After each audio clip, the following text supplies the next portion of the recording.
So this is your brand new Robalo R180 and we're going to do your digital delivery for this boat.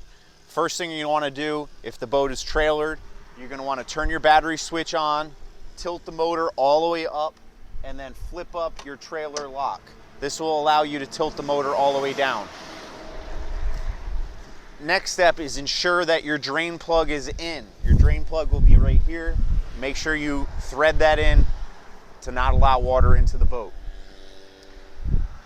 Once you have the boat in the water, the first step is going to be to turn on your battery switch.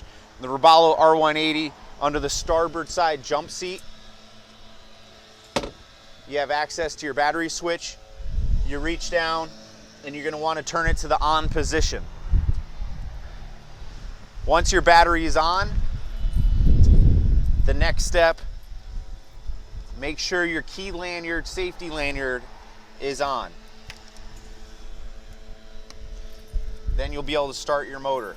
Once your motor is started and running, it'll begin to warm up and you can get the rest of the components going. Your GPS will be located here. You could power that on. Your aft bilge pump is hardwired directly to the battery. If you ever get water in your bilge, it will automatically pump it out. If you ever want to manually engage your bilge pump, you just simply hit the button. Anytime that pump is on, you will see the red light engaged, showing you that the pump is running. The electronics button, you can leave that on all the time. If your boat is equipped with trim tabs, that would be how you give it power. These are generic panels, so even if your boat doesn't have trim tabs, you will still have a trim tab button. And then you have blank accessory switches. If you ever add components down the road, your technician would be able to add the electronics to a blank accessory switch.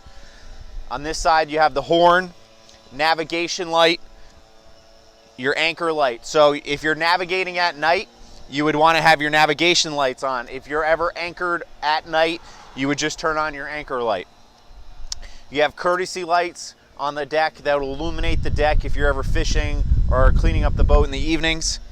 Your saltwater washdown is engaged on this raw water switch. So if you engage this raw water switch, it's going to pump water into your live well and it'll pressurize this system here. This is where you would thread on a coiled hose for your saltwater washdown. If you ever catch a fish, you could throw it in your live well here.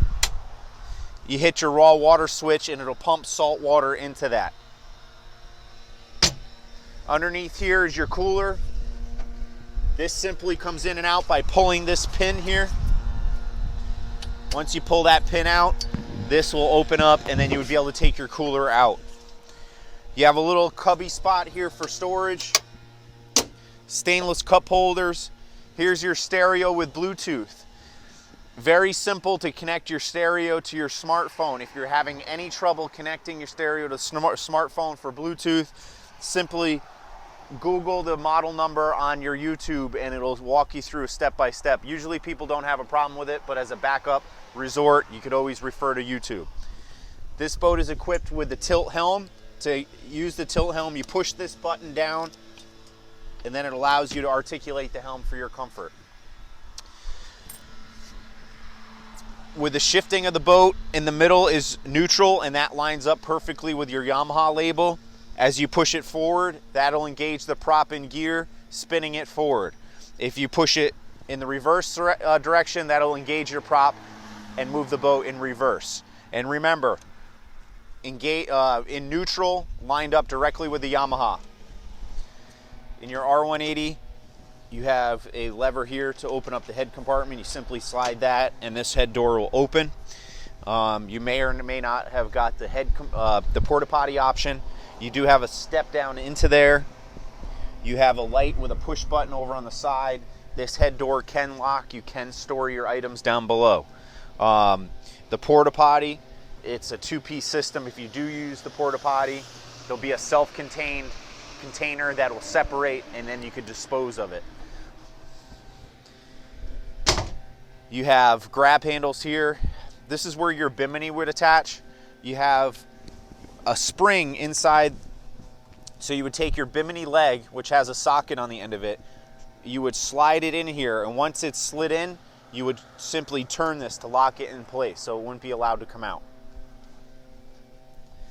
Up front, you have your anchor locker.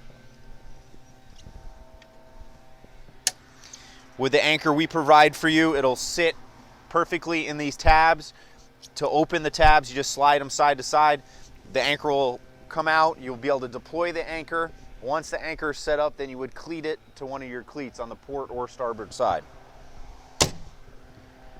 On any of the Robalo models, you will have a push button fuel cap. There's going to be a spring-loaded button on the front. You simply push that, and then the cap will lift up. You'll be able to supply your fuel at that point.